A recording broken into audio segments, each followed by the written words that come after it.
Quels éléments miraculeux peuvent éclairer l'obscurité de cette génération pré-messianique? Il faut s'appuyer sur ce qui nous a soutenus dans le passé, à savoir le souvenir de la sortie d'Égypte, le don de la Torah, les miracles dont a bénéficié Yehoshua lors de l'entrée en terre d'Israël, les miracles présents au temple, ainsi que ceux de l'époque de Hanouka et de Purim. On peut également puiser des forces dans les autres nombreux miracles dont ont bénéficié les Juifs de façon collective ou particulière à toutes les époques. Il en est de même pour les grands de notre peuple qui se sont distingués par les prodiges qu'ils ont réalisés, par l'assiduité qu'ils manifestaient dans l'étude ou par l'intensité de leurs prières.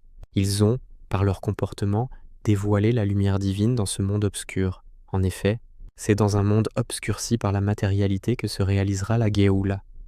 Au moment des douleurs pré-messianiques, il sera quasiment impossible de reconnaître la providence divine et ses bontés, mais le prophète Isaïe nous enseigne que tout ceci participe à la préparation de la Géoula, qui sera subite, selon le verset Malachie 3:1. « Voici, je vais envoyer mon mandataire pour qu'il déblaye la route devant moi.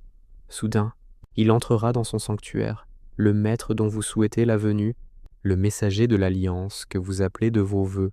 Le voici qui vient, dit l'Éternel Tsévaot. » Nous retrouvons ce principe au sujet de Yosef, le maître échanson, auquel il avait demandé d'intercéder auprès de Pharaon pour le libérer, l'avait complètement oublié.